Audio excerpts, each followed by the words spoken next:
शुरुआत होती है 19 अक्टूबर 1899 से, जहां पर हमें एक स्टीम शिप को दिखाया जाता है जिसका नाम कैरबरॉस है, जो कि इंग्लैंड से न्यूयॉर्क सिटी जा रहा है। इस शिप में मोरा नाम की एक लड़की भी होती है जिसे रात को सपना आता है कि वो मेंटल असाइलम में है, जहां उसके पिता उसे मिलने के लिए आते हैं, जिन्हें देखकर वो अपना आपा खो देती है और चीख चीख कर कहती है कि प्रोमेथियस शिप के साथ जो कुछ हुआ है उसके जिम्मेदार आप हैं। अभी मोरा की नींद खुल जाती है। दरअसल मोरा इस वक्त जिस शिप में है इसका एक सिस्टर शिप भी था जिसका नाम प्रोमेथियस था। 4 महीने पहले इसी रूट से जाते हुए वो शिप अचानक पैसेंजर्स के साथ कहीं गायब हो गया। ये न्यूज पूरी दुनिया के लिए बहुत बड़ी न्यूज होती है, क्योंकि प्रोमेथियस शिप में बहुत बड़े बड़े लोग थे। हालांकि मोरा ने सपना देखा है, लेकिन उसे लगता है कि सपने में कोई न कोई हकीकत है। उसे अपनी पिछली बातें बहुत ज्यादा याद नहीं है। एक दिन पहले उसके भाई ने न्यूयॉर्क से उसे इस शिप का टिकट दिया था। वो उसे न्यूयॉर्क न्यू ईयर मनाने के लिए बुला रहा होता है। इस पूरे शिप में 1500 पैसेंजर्स होते हैं, लेकिन हर कोई अलग अलग कैटेगरी में डिवाइड होता है। जैसे कुछ लोग वर्कर क्लास में होते हैं, कुछ लोग लोअर क्लास में, कुछ लोग मिडिल क्लास में और कुछ लोग हाई क्लास में। मोरा हाई क्लास में ट्रेवल कर रही है और हाई क्लास में दूसरी किसी भी क्लास का कोई भी आदमी नहीं आ सकता। मोरा के साथ यहाँ पर और भी पैसेंजर्स होते हैं, जिसमें एक गे कपल होता है जो सबके सामने भाई बनकर रह रहे होते हैं, क्योंकि इस वक्त गे लोगों को आजादी नहीं थी। साथ ही यहाँ पर एक न्यूली मैरिड कपल भी होता है और इन दोनों को देखकर लगता है कि ये दोनों एक दूसरे के साथ खुश नहीं है। यहाँ पर एक जैपनीज लड़की भी होती है जिसकी ओनर उसे न्यूयॉर्क बेचने के लिए ले जा रही है। अब जब इस सब के सब लंच कर रहे होते हैं तभी नीचे लोअर क्लास से एक लड़का ऊपर आ जाता है जिसे सिक्योरिटी पकड़ लेती है, पर वो चीख चीख कर कहता है कि मेरी बहन प्रेग्नेंट है, उसकी तबीयत खराब है, मुझे डॉक्टर की जरूरत है। हालांकि यहाँ पर डॉक्टर भी है, पर वो लोअर क्लास में नहीं जाना चाहता। मोरा ने डॉक्टरी की पढ़ाई की है, इसीलिए वो उसके साथ जाकर उसकी प्रेग्नेंट बहन टोव की मदद करती है और वापस अपनी क्लास में आ जाती है, जहाँ शिप का कैप्टन उसके पास आता है। शिप का कैप्टन हमेशा उदास रहता है, क्योंकि 2 साल पहले आग की वजह से उसकी पत्नी और उसके बच्चे की मृत्यु हो गई थी। तभी यहाँ पर कैप्टन का एक आदमी आता और कहता है कि हमें किसी दूसरे शिप के सिग्नल्स मिल रहे हैं। कैप्टन नीचे जाकर सिग्नल्स को चेक करता और पूरी तरह से हैरान हो जाता है, क्योंकि ये सिग्नल्स इन्हें प्रोमेथियस शिप से मिल रहे होते हैं, जो 4 महीने पहले अचानक से गायब हो गया होता है। ये इस बात से भी हैरान होते हैं कि 4 महीने बिना खाना पानी के कोई कैसे समंदर में जिंदा रह सकता है, पर ये तय करते हैं कि ये उस दिशा में जाएंगे और अपने शिप को लेकर ये प्रोमेथियस की दिशा में निकल पड़ते हैं और इस बारे में ये किसी भी पैसेंजर को नहीं बताते। लंबा सफर तय करने के बाद ये प्रोमेथियस के पास पहुंच जाते हैं और अब नोरा, कैप्टन और उसके कुछ साथी एक कश्ती से प्रोमेथियस शिप के पास पहुंचकर उसके अंदर जाते हैं, जहां पर इन्हें किसी भी इंसान का नामो निशान तक नहीं मिलता। हालांकि शिप में कई 100 पैसेंजर्स ट्रेवल कर रहे थे, पर यहाँ पर किसी की बॉडी भी नहीं होती। कैप्टन इसके बाद उस कंट्रोल रूम में जाता है जहाँ से उसे सिग्नल्स भेजे गए थे, और कैप्टन ये देखकर हैरान हो जाता है कि सिग्नल भेजने वाली मशीन टूटी हुई है। तभी मोरा को जमीन पर एक हरे रंग का बीटल दिखता है, यानी कि एक कीड़ा जो एक डायरेक्शन में जा रहा होता है। वो उस कीड़े का पीछा करती है जो कि कबर्ड के अंदर चला जाता है, जिसे बाहर से बंद किया गया है, और जब ये उसे खोलते हैं तो उसके अंदर एक छोटा बच्चा बैठा होता है जो इन सब को घूर घूर कर देख रहा होता है। उसके हाथ में छोटा सा पिरामिड भी होता है। किसी को कुछ समझ नहीं आता कि जब सब पैसेंजर्स गायब हो गए तो ये बच्चा यहाँ पर क्या कर रहा है। ये उस बच्चे को अपने शिप में ले आते हैं, लेकिन प्रोमेथियस शिप से एक और आदमी इनके शिप में चुपके से चढ़ जाता है। उसके हाथ में हरे रंग का उसी तरह का कीड़ा यानी कि बीटल होता है, जिस कीड़े का पीछा करते हुए मोरा बच्चे तक पहुंची थी, और ये आदमी मोरा के बगल वाले कमरे में रुकता है। जिस बच्चे को ये प्रोमेथियस शिप से लाए होते हैं उसकी देखभाल की जिम्मेदारी मोरा को दी जाती है, और अब वो आदमी जो इनके पीछे प्रोमेथियस शिप से इनके शिप में आ गया, अगले दिन वो अपना नाम डैनियल बताता है। और मोरा इस आदमी को नहीं जानती, पर इस आदमी को देखकर ऐसा लगता है कि ये मोरा को बहुत अच्छे से जानता है। मोरा अब अपने कमरे में आ जाती है जहाँ पर उसके सामने वो बच्चा बैठा होता है। वो देखती है कि उसकी गर्दन पर एक पिरामिड का निशान है जो कि उल्टा बना हुआ है, और ठीक इसी तरह का निशान उसे अपने भाई के लेटर में भी मिला था, जिस लेटर के साथ उसने उसे न्यूयॉर्क के टिकट्स भेजी थी। मोरा बच्चे से पिरामिड के बारे में बहुत कुछ पूछती है, लेकिन वो कुछ नहीं बोलता। दरअसल बच्चा किसी से भी बात नहीं करता। वही डैनियल को दिखाया जाता है कि उसके पास जो हरे रंग का कीड़ा होता है वो लोअर क्लास में छोड़ देता है। वो कीड़ा एक बच्ची की तरफ जाता है जिसके बाद उसकी मृत्यु हो जाती है। साथ ही यहाँ पर शिप के जितने भी कंपास होते हैं जिससे सही दिशा में जा सकते हैं वो सब के सब खराब हो जाते हैं। सीधे शिप का कैप्टन तय करता है कि ये न्यूयॉर्क न जाकर वापस इंग्लैंड के लिए मुड़ जाएंगे, क्योंकि ये सब उसी तरह की घटनाएं होती है जो प्रोमेथियस शिप के साथ हुई थी, जिसके बाद वो अचानक से गायब हो गया था। मोरा शिप के कैप्टन के पास आती है और देखकर हैरान हो जाती है कि उसके केबिन में भी उसी तरह का उल्टा ट्रायंगल बना हुआ है, जैसे कि बच्चे की गर्दन पर उल्टे ट्रायंगल का टैटू बना था, जैसे कि उसके भाई के लेटर में बना हुआ था। ये समझ जाते हैं कि कुछ न कुछ गड़बड़ है, इसीलिए वापस लौटने से पहले एक बार फिर से प्रोमेथियस शिप में जाते हैं। यहाँ पर कैप्टन को लिस्ट मिलती है जिसमें उन पैसेंजर्स के नाम होते हैं जो गायब हुए थे, जो प्रोमेथियस में सफर कर रहे थे, और इसमें एक नाम मोरा का भी होता है। वो देखकर हैरान हो जाता है। उसे अब मोरा पर शक है। उसे लगता है कि मोरा उससे कुछ छुपा रही है, और अगर वो प्रोमेथियस शिप में 4 महीने पहले निकली थी तो वो जिंदा कैसे बच गई और क्यों वो दोबारा इसी सफर में आई है। तो कैप्टन मोरा को इस बारे में कुछ नहीं बताता और ये दोनों के दोनों वापस शिप में आ जाते हैं, जहाँ कैप्टन को पता चलता है कि लोअर और मिडिल क्लास के लोगों ने शिप को वापस ले जाने के खिलाफ विद्रोह कर दिया है, क्योंकि इन सब ने इस सफर के लिए बहुत पैसे खर्च किए होते हैं जो उन्होंने बहुत मेहनत से इकट्ठे किए थे। साथ ही लोअर क्लास की एक लड़की की मृत्यु हो चुकी है, इसीलिए वो गुस्से में होते हैं। वो कहते हैं कि जिस बच्चे को तुम प्रोमेथियस शिप से लेकर आए हो वो एक श्रापित बच्चा है, उसे पानी में फेंक देना चाहिए। हालांकि मोरा ऐसा नहीं चाहती, पर उसकी एक भी नहीं चलती, इसीलिए उस बच्चे को नीचे समंदर में फेंक दिया जाता है। वो कैप्टन से मदद मांगती है, लेकिन कैप्टन कहता है कि तुम एक झूठी लड़की हो, तुम प्रोमेथियस शिप में ट्रैवल कर रही थी, जो बात तुमने सबसे छुपाई है। मोरा को कुछ भी समझ में नहीं आता। साथ ही सबसे बड़ी प्रॉब्लम यहाँ पर सबकी ये होती है कि लाख चाहने के बाद भी इनका शिप यहाँ से मूव नहीं कर रहा होता। वो प्रोमेथियस शिप के आसपास ही घूम रहा होता है, और जब ये सब परेशान बैठे होते हैं तभी इन्हें कबाट के अंदर से ठक ठक की आवाज आती है, और अगले पल वहाँ से वही बच्चा निकलता है जिसे अभी कुछ देर पहले इन्होंने समंदर में फेंक दिया था। जिस बच्चे को ये प्रोमेथियस शिप से लेकर आए हैं, उस बच्चे के हाथ में अब भी वो छोटा पिरामिड होता है। वो मोरा के गले लग जाता है, पर मोरा उसे देखकर बेहोश हो जाती है।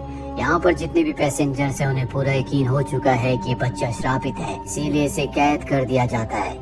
इस शिप में जितने भी पैसेंजर्स हैं वो 2 ग्रुप्स में बढ़ चुके हैं। एक कैप्टन का ग्रुप है जो वापस इंग्लैंड जाना चाहता है, और दूसरा मिडिल क्लास और लोअर क्लास लोगों का ग्रुप है जो न्यूयॉर्क जाना चाहते हैं। यहाँ पर सबके सब बहुत ज्यादा अग्रेसिव होते हैं, इसीलिए लोअर क्लास की वो लड़की जो प्रेग्नेंट है, जिसका नाम टोव है, जिसका मोरा ने कहानी की शुरुआत में इलाज किया था, वो तय कर लेती है कि वो कैप्टन के ग्रुप में शामिल हो जाएगी, क्योंकि उसके लोग बहुत ज्यादा अग्रेसिव होते हैं। वही मोरा को होश आ जाता है और उसे पता चलता है कि बच्चे को कैद कर दिया गया है। तो वो उस बच्चे को आजाद करवाने के लिए वहाँ पर जाती है, लेकिन सब उसके खिलाफ होते हैं, और जब लोग बहुत ज्यादा शोर कर रहे होते हैं तभी एक आदमी गोली चला देता है। तो गोली मोरा की तरफ बढ़ रही होती है। डैनियल उसे बचाने के लिए कूदता भी है, पर अब यहाँ पर समय बहुत ज्यादा स्लो हो जाता है, और वो बच्चा जिसे कैद किया गया था वो खुद अपने आप को आजाद करके मोरा के पास आ जाता है। और अब यहाँ पर समय पूरी तरह से रुक चुका है, सिर्फ मोरा और उस बच्चे के अलावा।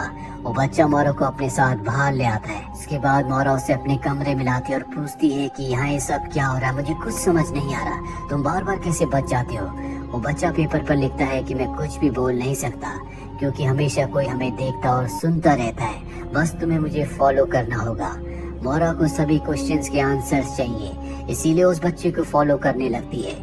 बच्चे के हाथ में वही हरे रंग का कीड़ा होता है जो हमने आखिरी बार डैनियल के पास देखा था, जो उसने लोअर क्लास में छोड़ दिया था, जिसके बाद एक बच्चे की मृत्यु हो गई थी और सारे कंपास खराब हो गए थे। और अब वो बच्चा जब उस हरे रंग के कीड़े को नीचे रखता है तो एक पोर्टल खुल जाता है।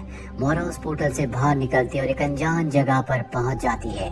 वही शिप के अंदर जहाँ पर समय रुक गया था वो दोबारा से नॉर्मल हो जाता है, और अब शिप में एक अजीब सा साउंड आना शुरू हो जाता है। कैप्टन देखता है कि वहाँ पर मोरा और बच्चा नहीं है, और डैनियल को देखता और कहता है कि मैंने तुम्हें शिप में पहले कभी नहीं देखा, जरूर मोरा और उस बच्चे के साथ मिले हुए हो। वो उसे पकड़ लेता है, पर तभी टोव कहती है कि ये वक्त आपस में लड़ने का नहीं है, हमें ये पता लगाना होगा कि हम यहाँ से कैसे निकल सकते हैं। और अब जो साउंड पूरे शिप में आ रहा होता है उससे सब के सब लोग हिप्नोटाइज होना शुरू हो जाते हैं और शिप के डेक पर पहुंच जाते हैं और शिप से समंदर में कूदना शुरू कर देते हैं। डैनियल ये देखकर हैरान हो जाता है। वो भागता हुआ नीचे जाता है। उसके पास अब भी वो हरे रंग का कीड़ा होता है जिससे वो पोर्टल खोलता है जिस तरह से बच्चे ने खोला था, और वो भी उसी जगह पर आ जाता है जहाँ पर मोरा गई है। और यहाँ उसे वो बच्चा मिलता है जिससे वो पूछता है कि मोरा को क्या हो गया, वो मुझे पहचान क्यों नहीं रही, वही इन सब चीजों को रोक सकती है। और इसके बाद वो पोर्टल से वापस शिप में आ जाता है ताकि लोगों की जान बचा सके। वो उस जगह पहुंच जाता है जहां से मशीन से सारा का सारा साउंड प्रोड्यूस हो रहा होता है। वो उसे बंद करने की कोशिश में लग जाता है। वहीं दूसरी तरफ हमें एक केबिन में उस न्यूली मैरिड कपल को दिखाया जाता है जो एक दूसरे के साथ खुश नहीं है। तभी वहाँ पर लोअर क्लास का एक आदमी आ जाता है, उन्हें गन पॉइंट पर ले लेता है और उन दोनों के हाथ बांध देता है। साथ ही वो अपने भी हाथ बांध देता है ताकि वो हिप्नोटाइज होकर समंदर में ना कूदे। वही हमें मोरा को दिखाया जाता है जिसे अपने सामने एक असाइलम दिखता है, और ये वैसे ही असाइलम होता है जैसे उसके पिता ने उसकी मॉम के लिए बनाया था। उस मेंटल हॉस्पिटल उस असाइलम के अंदर जाती है जहाँ पर दो लोग उसे पकड़ लेते हैं, और तभी मोरा के पिता उसके सामने आते हैं और पूछते हैं कि तुमने उस चीज को कहाँ पर छुपाया है। मोरा को कुछ भी समझ में नहीं आता, लेकिन अपने पिता की बातों से उसे समझ में आ जाता है कि 4 महीने पहले जब प्रोमेथियस गायब हुआ था तो उसमें उसके पिता का ही हाथ था। इसके बाद मोरा को एक अजीब सा इंजेक्शन लगाया जाता है, और जब उसकी नींद खुलती है तो शिप में अपने बिस्तर के ऊपर उठती है। वो भागते हुए कैप्टन के पास जाती है। वो कहती है कि मुझे ये तो नहीं पता कि 4 महीने पहले मैं प्रोमेथियस में थी या नहीं, पर मुझे ये पता है कि प्रोमेथियस के साथ जो कुछ हुआ है वो मेरे पिता की वजह से हुआ है, और मेरे पास जो मेरी पिछली यादें नहीं है इसके कारण भी मेरे पिता है, उन्होंने मेरी पिछली यादों को मिटा दिया है। दरअसल मोरा के पिता की जिंदगी में मोरा की मॉम सबसे ज्यादा इम्पोर्टेंट थी, पर जब उन्होंने मोरा को जन्म दिया तो उनकी दिमागी हालत खराब होना शुरू हो गई, जिसके बाद उन्होंने अपनी पत्नी के लिए मेंटल असाइलम यानी कि मेंटल हॉस्पिटल बनाया, जहां से अभी अभी मोरा वापस आई है। मोरा के पिता को कभी भी अपने बच्चों से लगाव नहीं था। उसके बाद उन्होंने इंसानी दिमाग पर एक्सपेरिमेंट करना शुरू कर दिया, और अब मोरा को पूरा यकीन है कि प्रोमेथियस के साथ जो कुछ हुआ या इस शिप में जो कुछ हो रहा है उसके पिता के एक्सपेरिमेंट का एक हिस्सा है। अब मोरा को वहाँ पर वो बीटल यानी कि हरे रंग का कीड़ा दिखता है, जिसके बाद वो वही प्रोसीजर करती है जो उसके सामने बच्चे ने किया था, और उस प्रोसीजर को करने के बाद एक दरवाजा खोलता है। दोनों के दोनों उससे अंदर चले जाते हैं, जिसके बाद ये एक जले हुए घर के सामने पहुंच जाते हैं। ये वही घर होता है जिसमें कैप्टन की पत्नी और बच्चे की मृत्यु हुई थी। वही शिप में डैनियल उस साउंड को बंद कर देता है जिससे सबके सब हिप्नोटाइज हो रहे थे, पर अब बहुत देर हो चुकी है। इस शिप में 1500 लोग थे, लेकिन अब यहाँ पर कुछ ही लोग बचे हैं, सबके सब समंदर में कूद चुके हैं। साथ ही शिप में मोरा के पिता का आदमी जिसका नाम विल्सन है उस बच्चे को ढूंढ रहा होता है, पर उससे बच्चा नहीं मिलता। मोरा के पिता को दिखाया जाता है जो एक कमरे में होते हैं, और उनकी विंडो के बाहर उसी तरह का पिरामिड होता है जिस तरह का पिरामिड का छोटा सा मॉडल बच्चे के हाथ में था। विल्सन मोरा के पिता के पास आता और कहता है कि मैंने शिप में उस बच्चे को हर जगह ढूंढा, पर वो मुझे कहीं नहीं मिला। मोरा के पिता कहते हैं कि उस बच्चे को ढूंढना बहुत जरूरी है, नहीं तो हमारा एक्सपेरिमेंट पूरा नहीं हो सकता। वही हमें कैप्टन को और मोरा को दिखाया जाता है जो एक बार फिर से मेंटल असाइलम में पहुंच जाते हैं ताकि वो मोरा के पिता के खिलाफ सबूत ढूंढ सके। पर अब यहाँ पर डैनियल भी आ जाता है। डैनियल को देखकर ये दोनों के दोनों हैरान हो जाते हैं, क्योंकि ये पोर्टल के थ्रू यहाँ पर आए थे, जिसका मतलब ये है कि डैनियल को भी पोर्टल के बारे में पता है। कैप्टन उसके ऊपर हमला करता है, पर वो अपनी टेलीपोर्टिंग पावर से उसे जंगल में भेज देता है। मोरा ये देखकर बहुत डर जाती है और डैनियल की तरफ गन तान देती है, पर डैनियल उसे हैरानी से देख रहा होता है और पूछता है कि तुम्हें सच में कुछ भी याद नहीं? मैं तुम्हारा हस्बैंड हूँ, हमारी शादी को 12 साल हो चुके हैं। मोरा उसकी बातों पर यकीन नहीं करती। उसे लगता है कि डैनियल उसके लिए खतरा है, इसीलिए वो डैनियल को एक कमरे में बंद कर देती है और खुद वहाँ से बाहर आ जाती है।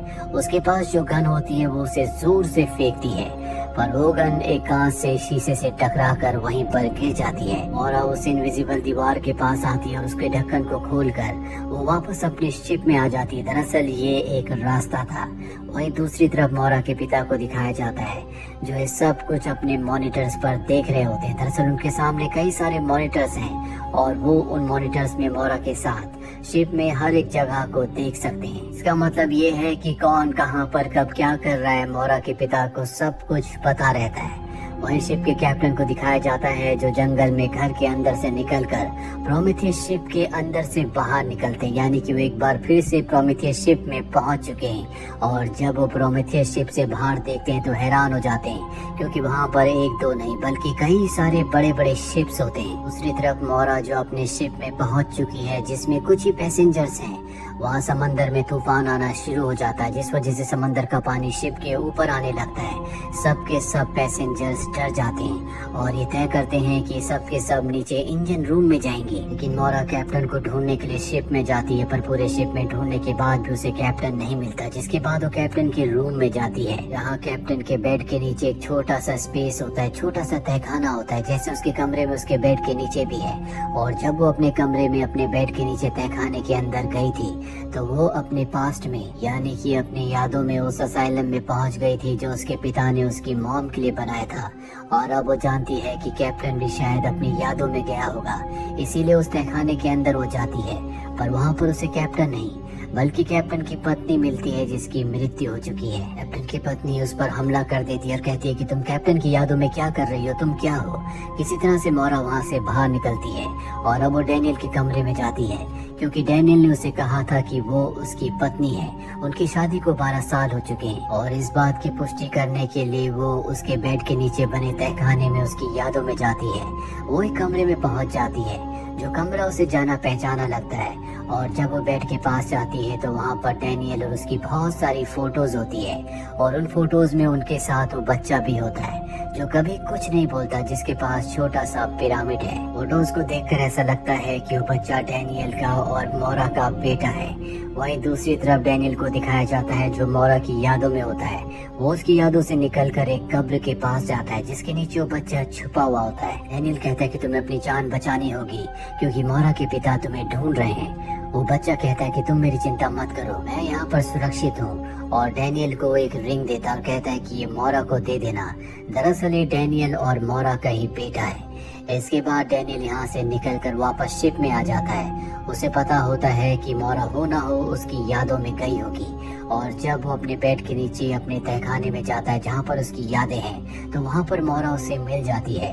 मोरा को यकीन हो चुका है कि डैनियल उसका पति है। डैनियल मोरा को बताता है कि यहाँ पर जो कुछ भी हो रहा है वो आंखों का भ्रम है। ये एक तरह का गेम है जिसे हमें पूरा करना होगा और अगर हमने इसे पूरा नहीं किया तो ये दोबारा से शुरू हो जाएगा। और इस गेम को जीतने के लिए हमें उस चाबी की जरूरत है जिस चाबी को तुमने छुपाया था। उस चाबी से हमें हमारे बेटे के पास वाले पिरामिड को खोलना होगा, जिससे हम इस गेम को जीत जाएंगे और सब कुछ खत्म हो जाएगा। मोरा कहती है कि मुझे चाबी के बारे में तो नहीं पता, लेकिन जो लेटर मेरे भाई ने मुझे भेजा था जिसमें टिकट्स भी थी, उसमें एक चाबी थी जिसे मैंने अपने पेंडेंट में फिक्स कर दिया और वो पेंडेंट अब भी उसके पास होता है। और मोरा को यहाँ पर ये भी याद आता है कि उसके पिता जिस चीज के बारे में उससे मेंटल असाइलम में पूछ रहे थे वो यही चाबी थी। वही मोरा के पिता को दिखाया जाता है जिनके पास उनका आदमी आता है, जिनके पास मोरा का बेटा भी होता है। यानी कि मोरा के पिता के पास अब मोरा का बेटा भी है। और अब मोरा के पिता अनाउंस करते हैं, जल्दी से उस की को लेकर मेरे पास आ जाओ, नहीं तो मैं तुम्हारे बेटे को मार दूंगा। मोरा के बेटे के पास यहाँ पर वो छोटा पिरामिड होता है जो मोरा के पिता उससे ले लेते हैं और अब वो उस पिरामिड को ऊपर से खोलते हैं। उसके अंदर एक की होल होता है। इसकी की मोरा के पास है।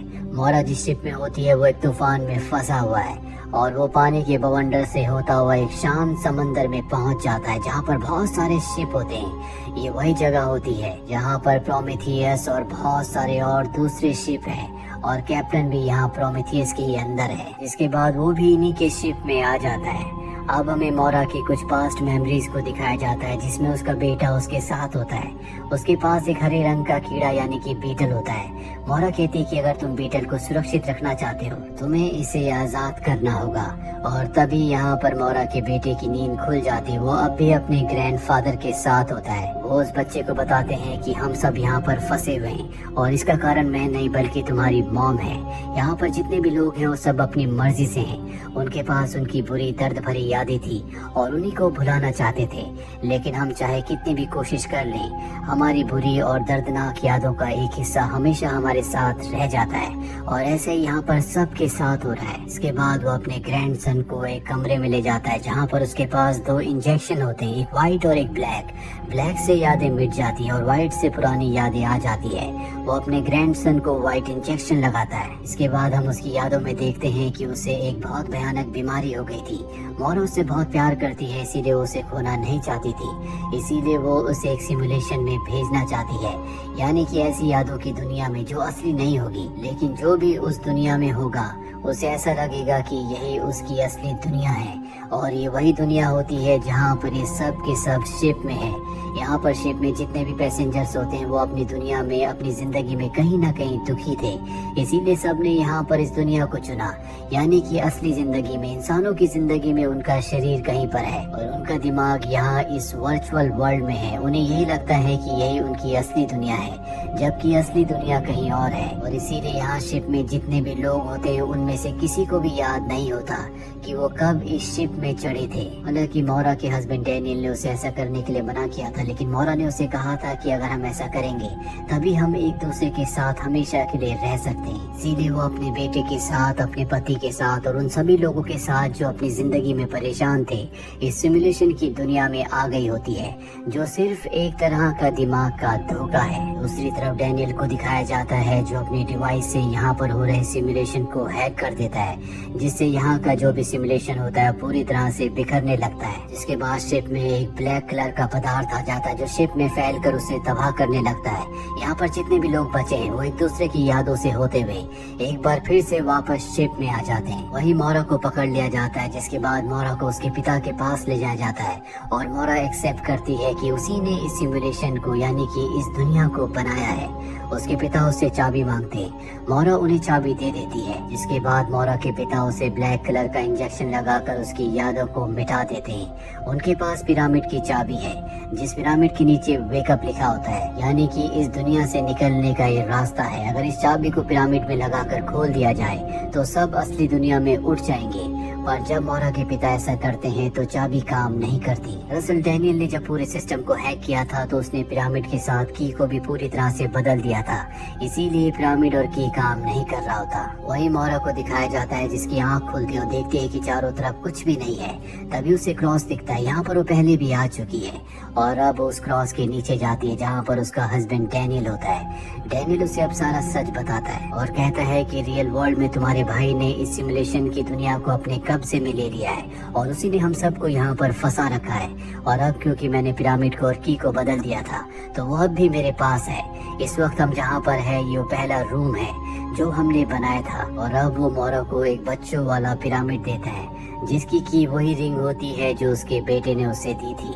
मोरा को कहता है कि अब असली दुनिया में जाने का वक्त हो गया है। जिसके बाद मोरा उस रिंग को की तरह पिरामिड पर लगाती है और वो असली दुनिया में जाग जाती है, जहाँ पर हमें एक बहुत बड़े चेम्बर को दिखाया जाता है जहाँ पर बहुत सारे लोग होते हैं। ये सब वही लोग होते हैं जो शिप में थे, जिनकी जिंदगी में दुख था और उन सब ने इस दुनिया को चुना था, लेकिन अब भी सब के सब उस दुनिया में फंसे हुए हैं। जबकि मोरा वापस असली दुनिया में आ चुकी है। लेकिन ये अर्थ नहीं है, बल्कि ये स्पेसशिप है जिसका नाम प्रोमेथियस है और उसी स्पेसशिप के अंदर ये सब के सब मशीन्स के अंदर सोए हुए थे। और इसके बाद स्क्रीन पर देखते हैं जहाँ पर लिखा होता है पैसेंजर्स 1423, क्रू 550 और डेट होती है 19 अक्टूबर 2099। यानी कि इतने सारे लोग इस शिप के अंदर हैं जो सब के सब उस गेम की दुनिया में फंसे हुए हैं। हालांकि वो भी बाहर निकलना चाहते हैं, लेकिन मोरा के भाई ने सबको वहाँ फंसा दिया होता है। और तभी मोरा को उसके भाई का मैसेज आता है जिसमें लिखा होता है वेलकम टू रियलिटी वर्ल्ड। दरअसल मोरा ने दिमाग की इस दुनिया को इसलिए बनाया था ताकि वो अपने बेटे के साथ हमेशा के लिए रह सके, क्योंकि उसके बेटे को बीमारी थी, उसकी मृत्यु होने वाली थी।